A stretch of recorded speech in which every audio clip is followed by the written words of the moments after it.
Hello, YouTube. I thought I would make a more in-depth discussion or presentation of Hume's is-ough gap, which is a very, very important aspect of doing ethics.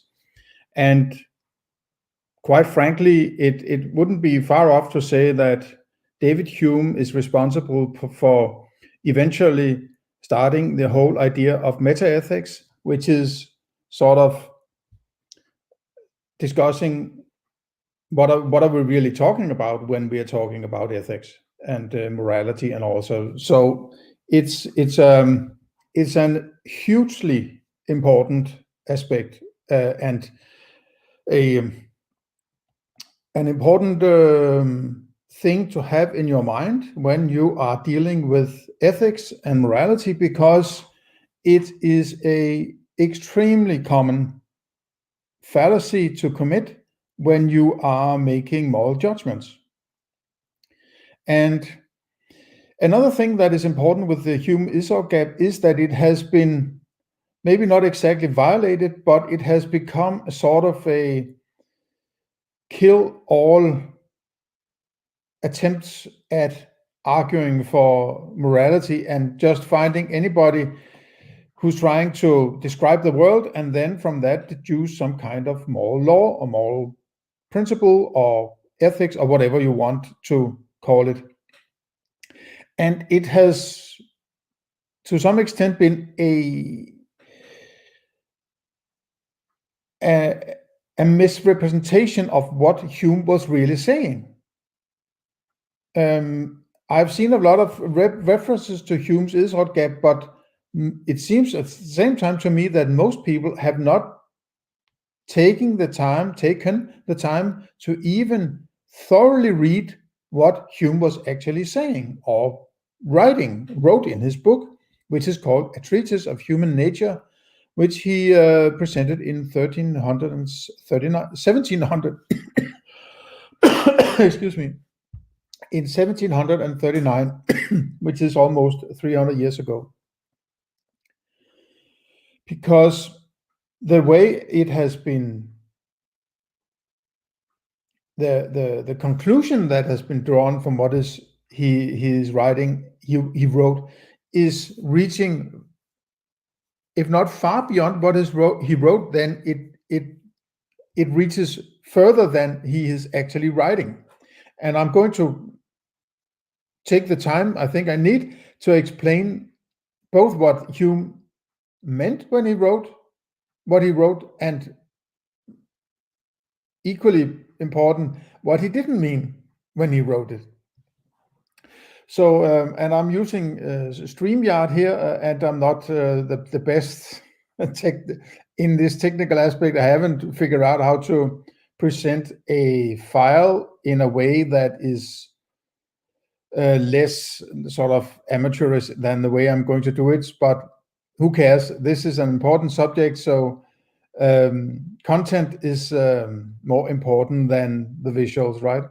So let's take the Hume's is-ough gap, and I'm going to read out loud exactly what he wrote, or at least this is the copy I have, which is the Kindle version of A Treatise of Human Nature. And if there are any misspellings or misrepresentations, it goes to you need possibly the original first edition to make sure that this is what he actually wrote. But one important aspect or nice aspect of Hume and other English philosophers is that I, as a person, I'm not English, but I read decent. I'm decent at reading English. Is that I can actually read what the guy wrote. Whether or not I'm good at understanding what he wrote is another thing, but nothing is lost in translation, as it might be if I'm reading Immanuel Kant or Aristotle or Plato. It all bears on what is lost in the translation. Now, I can read Kierkegaard because I'm Danish, but that is, I'm pointing out that there's an advantage in going to the English philosophers, at least for me, or philosophers where you can read the actual prose, even if the prose is a little dated compared to how we use English now, or the language now, but still it's pretty clear to me what he's trying to say, even if there are a few words here and there that are not used anymore, let's put it that way. But from A Treatise of Human Nature from 1379, in Book 3, Part 1, Section 1, David Hume writes, "In every system of morality which I have hitherto met with, I have always remarked that the author proceeds for some time in the ordinary way of reasoning and establishes the being of a god, or makes observations concerning human affairs, when of a sudden I am surprised to find that instead of the usual copulations of propositions, is and is not, I meet with no proposition that is not connected with an ought or an ought not. This change is imperceptible, but is, however, of the last consequence. For as this ought or ought not expresses some new relation or affirmation, it is necessary that it should be observed and explained, and at the same time that a reason should be given for what seems altogether inconceivable. How this new relation can be a deduction from others which are entirely different from it." So what Hume is trying to say here, and I'm giving my own interpretation, or it's a decently common interpretation, but sort of more down to a simpler presentation of what is really trying to say.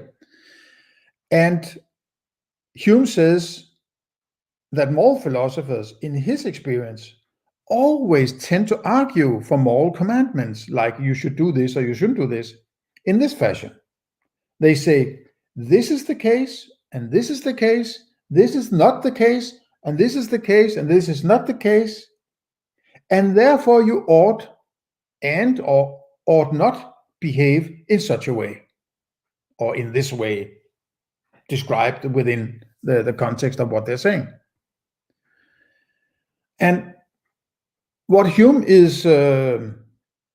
points out is that something is missing, either missing in the description or the syllogistic structure of what the philosopher is proposing in order to arrive at the moral commandment.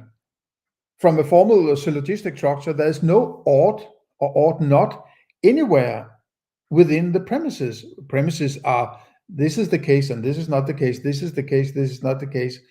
And it might not be a rigid syllogism the way it's presented here, but bear with me. It's just to point out that if we call these ises the premises and the conclusion the ought sentence, then within the premises there are no oughts at all.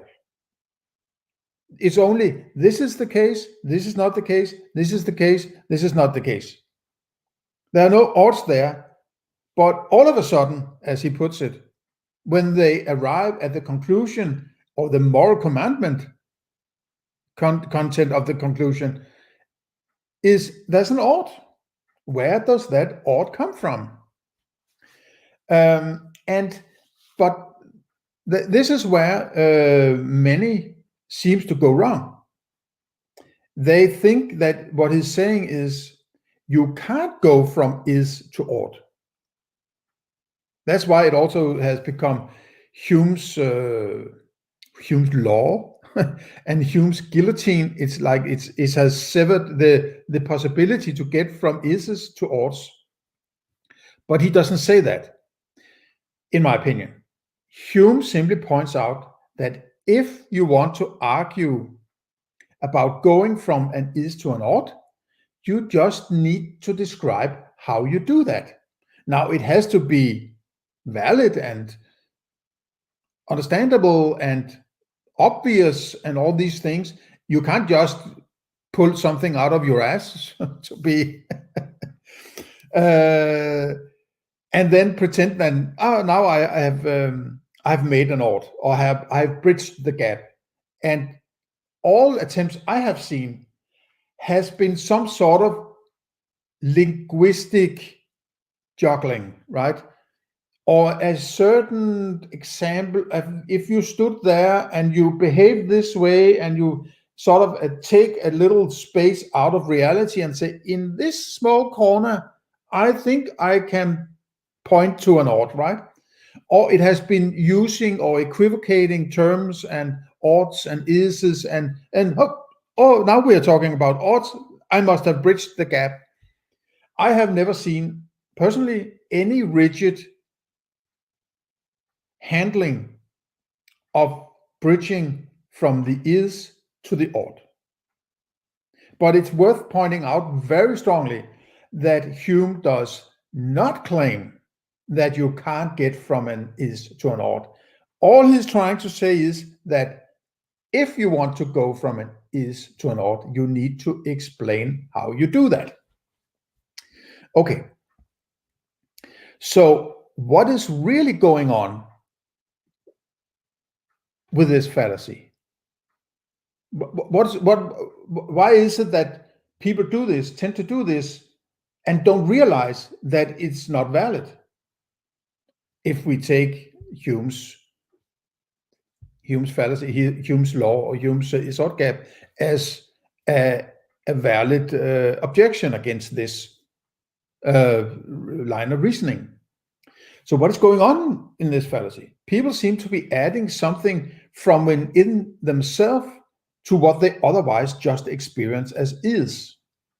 And I've taken a snapshot from a fairly decently well-known movie here, that we have a guy here, and opposite him is a guy over here with a lot of smoke coming out of him, and it looks like this guy is holding a gun along his leg, and he could potentially have shot this guy, and this guy could be potentially dead. So the is there's a guy, there's another guy, a green guy, he's smoking, he's lying there, his lifeless, looks like he's lifeless or he's not moving. This guy has a gun in his hand, it seems. Could it be that this guy has shot this guy? This is now I'm starting to interpret it. I haven't seen the shot, if there was a shot, but is there an ought here?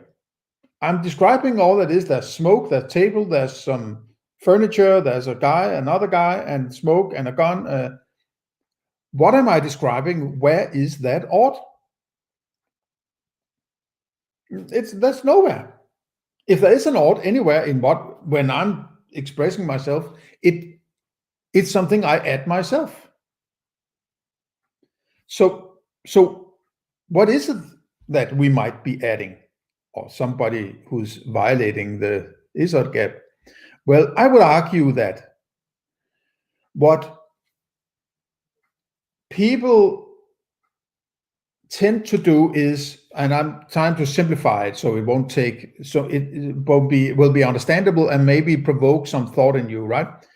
They have an idea of how things were and compared to how they are now, or there was a was and there's a is now, but the is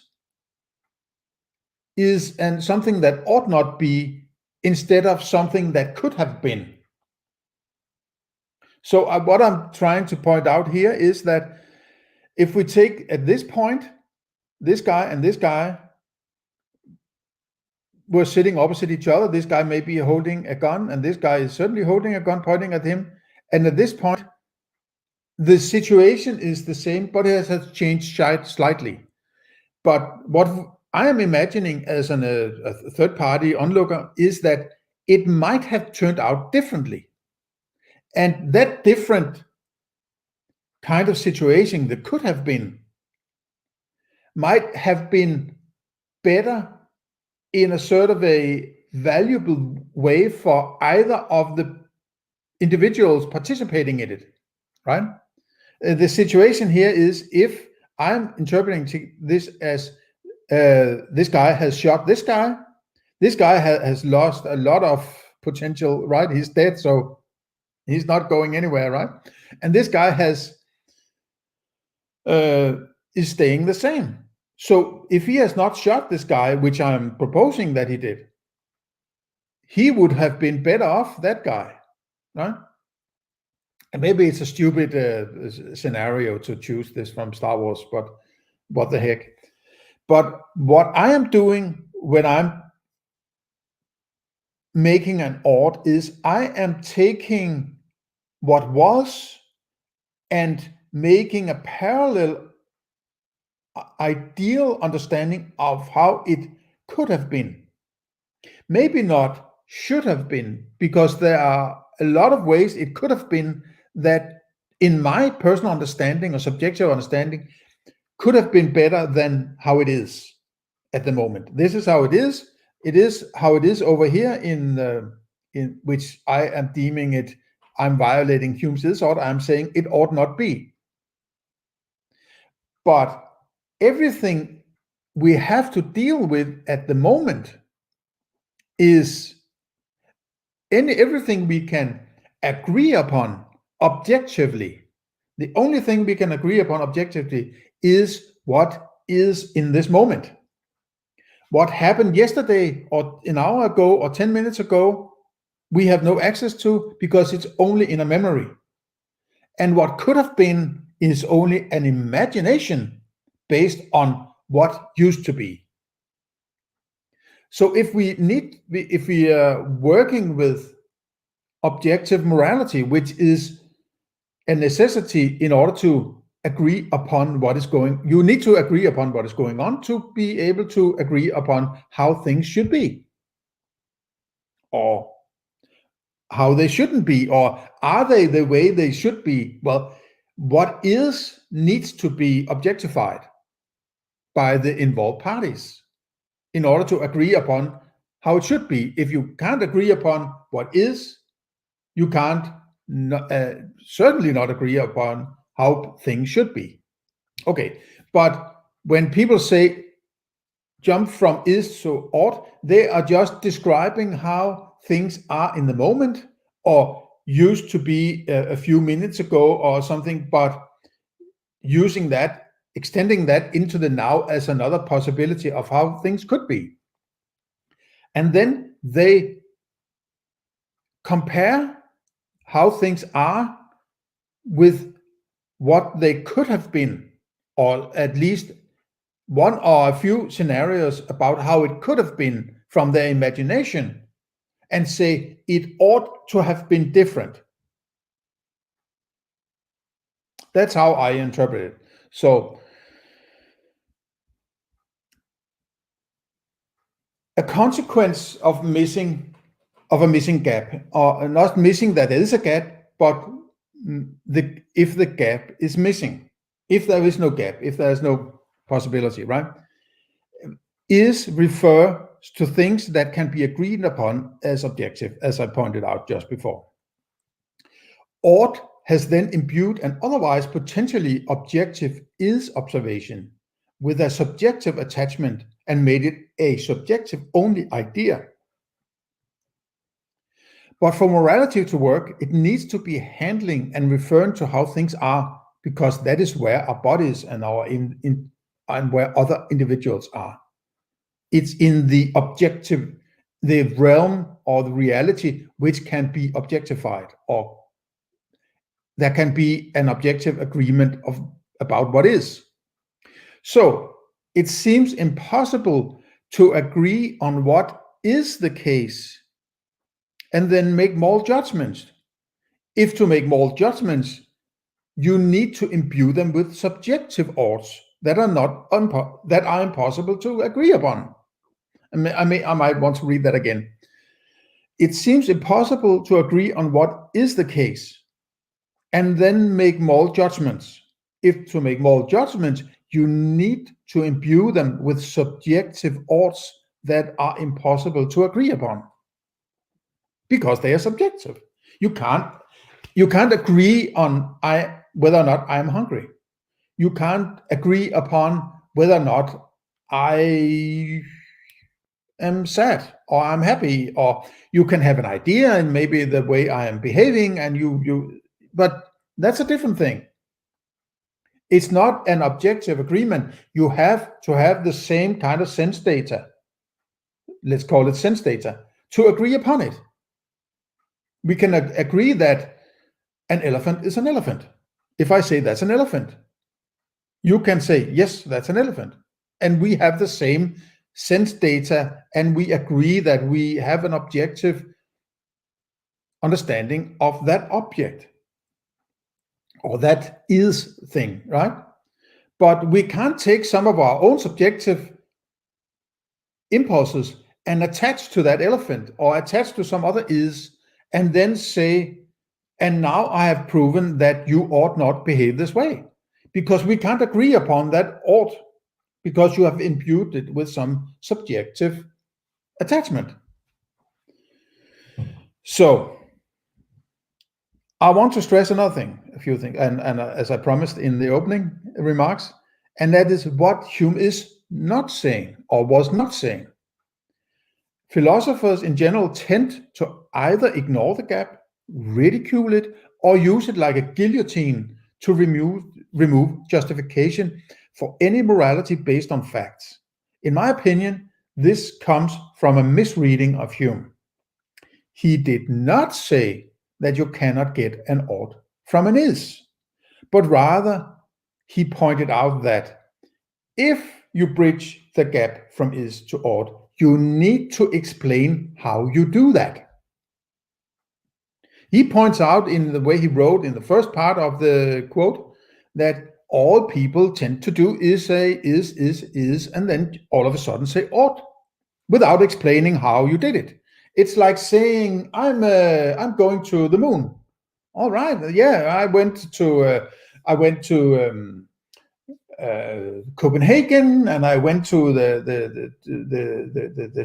place in Copenhagen, and then I was on the moon, and then I went further down the moon than that crater, and then you as a listening person would say, hey, wait a minute, you are not explaining how you got to the moon. Yeah, but I got to the moon. I just said that I was in Copenhagen and then I was on the moon. Yeah, but you're not explaining how they got to the moon. And it's sort of the same kind of, there's a gap there. There's something missing. You're not explaining how you all of a sudden, or if you're explaining about, let's say, bananas, and you talk about bananas and the shape of bananas and the number of bananas, and they grow on this kind of tree, and then suddenly you start to, and the apples are red, and why are you all of a sudden, and I know it's not the same kind of argument, but stay with that. It's like you're switching to something completely different, and you're not explaining why the hell are you all of a sudden talking about this? Where did that change come about? What was necessary to get from bananas to apples? So, as he wrote, Hume, for him that bridge was imperceptible and inconceivable, as to refer. The word imperceptible might also refer to how they bridge the gap, and not a direct reference to the gap that is imperceptible. But he might, by that, I'm a little confused about that particularly small aspect. But imperceptible is Hume possibly claiming that whatever it is they are claiming to use, or what they are not using, is imperceptible, as it must be something you can't perceive that in that bridge. But I'm not quite certain about that. But that doesn't change what I'm going to say further on here. He wrote, for him the bridge was imperceptible and inconceivable. But that is not the same as saying it is impossible. I will stand firm on that ground. He is not saying it's impossible. It's a different thing to say, I have no idea how to get to the moon. Right? I have, it's absolutely beyond me how to get to the moon. Right? If that was, it's inconceivable. I can simply think out how it would be possible to go to the moon. But that is not the same as stating it is impossible to go to the moon. Okay. It might be the case that it's impossible, even if Hume might not be the last word on this aspect. This is almost like a small afterthought in a more important chapter in his book that has risen to this unsurmountable aspect of ethics and metaethics, but for good reasons, because it really, really, really points out all these vulgar ideas of morality. People just, I have a gut feeling that this is wrong, so I'm going to tell you, you must not do it, right? It might be the case that it's impossible, but that was not what Hume was saying. It might be possible, but that was neither what Hume was saying. He is neither claiming that it's possible or that it's impossible. I think this is very, very important. He is just claiming that he has not bridged that gap. He's saying that if you bridge the gap, please explain how you do that. And of course, in a decent way or a valid philosophical way. But he's not saying it's impossible. But he's not saying that it's possible either. He is actually not claiming anything that beyond that, if you are bridging the gap, please tell us how you do it. Okay. So now to the rough part. Here is Mandibil's law, which is my law. What you need to do is, and this is a condensation of what Hume's law or Hume's guillotine or the is-ough gap really entails if you are dealing with ethics.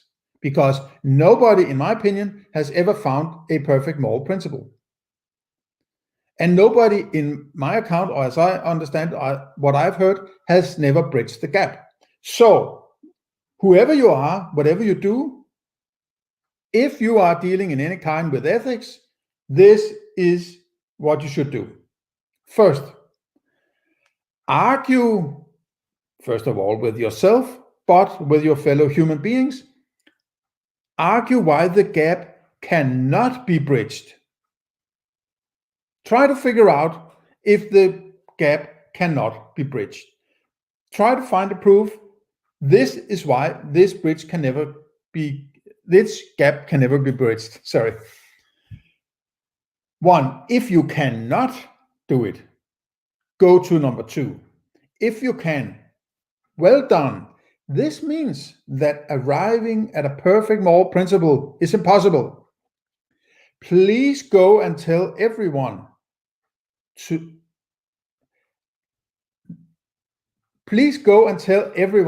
stop doing ethics and explain why.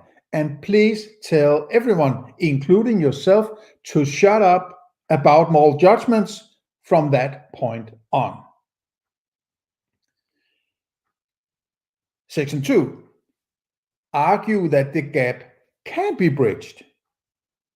If you cannot argue that it can be bridged, please tell everyone, including yourself, to shut up about moral judgments until someone has bridged the gap and argued for a perfect moral principle. If you can argue that the gap can be bridged, well done. Please explain it to everyone and tell them, including yourself, to go do ethics and arrive at a perfect moral principle. Thank you very much.